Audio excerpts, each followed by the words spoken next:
Hello, it's Michelle, and I'm here with your daily video lesson. The topic for today is, can you trust yourself? And of course, the answer is a little murky, isn't it? Um, yes, to a certain extent, with certain things, you probably feel like you can trust yourself. But perhaps when it comes to food, no. Perhaps when it comes to speaking up for yourself, no, maybe.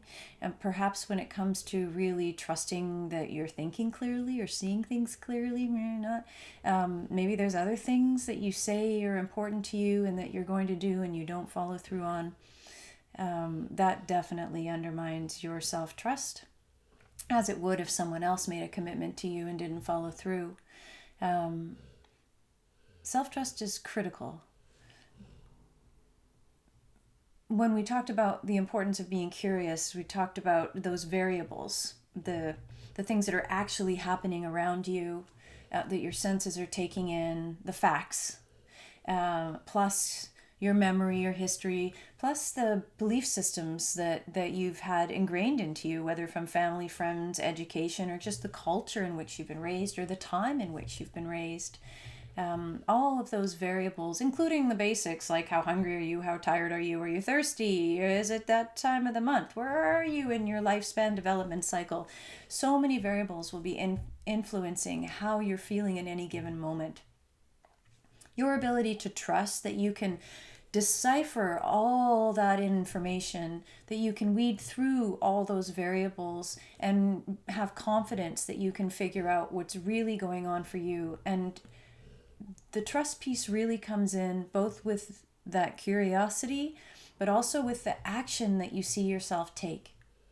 I'm sure there have been many times when you've made some really great decisions about what you were going to do or how you were going to handle a certain problem, but when push came to shove, you did something else. Maybe because there was somebody standing in front of you and you got all discombobulated. Maybe because you thought somebody might be mad or upset.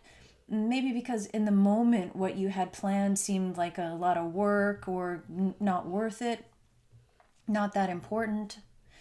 What's important for you to understand is part of your relationship with food, I'd say 80% of your relationship with food right now is driven by stress. Stress for all sorts of things we're going to talk about through this month, but fundamentally, stress about not being able to trust you, to take care of yourself, to follow through on your commitments to yourself and to others, to not make too many commitments to yourself or others, that you get overwhelmed or exhausted. So many ways that you're letting yourself down. And each time you do that, even if it doesn't seem like it because you're the only one that's affected, there is a cost. There's a consequence to how connected to yourself you feel, to how much of a sense of purpose or point you feel in paying attention to you and what you need. If you constantly throw yourself over to make other people happy, or you don't even know how to tell what you're feeling half the time, and then who knows what to do with that information, you just start to kind of numb yourself, to your own thoughts and your own sensations. There just doesn't really seem to be a whole lot of point in paying attention there. Unfortunately, of course, the natural consequence of that is those feelings of need of certain things, or of stress or tension or uncertainty, don't go away. They're there. And as soon as you have a moment of stillness, or something else isn't distracting you, those feelings start to burble up. And that's often why we find ourselves using food to cope in the evening, or when we're alone, or, in downtime that isn't kind of structured. It's not that those things are truly dangerous and you can't handle them. It's just that all the stuff you've been stuffing over here for who knows how long starts to burble up, and it gets a bit overwhelming.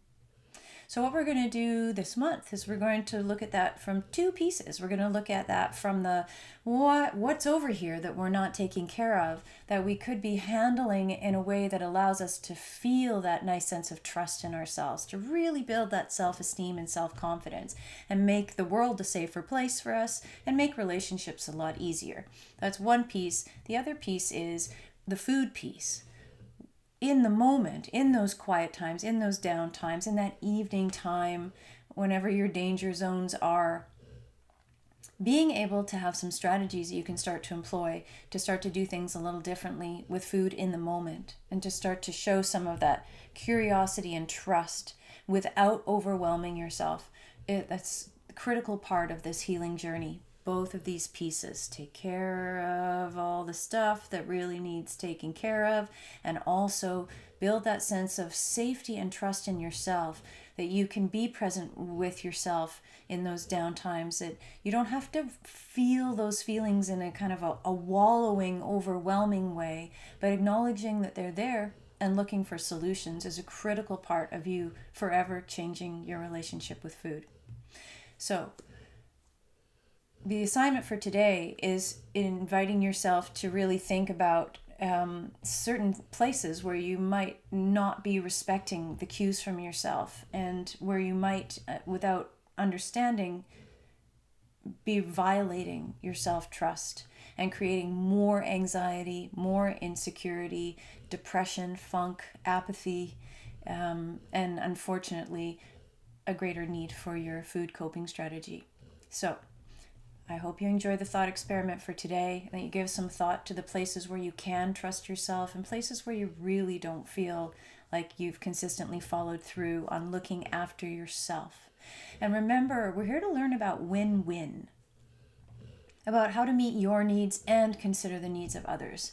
So when I talk about meeting your needs, I'm not talking about being selfish in a bad way.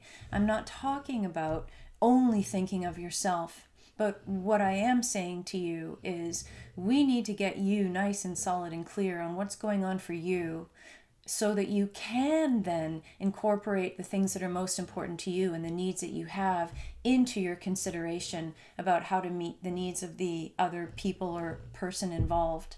And that's what makes a healthy relationship.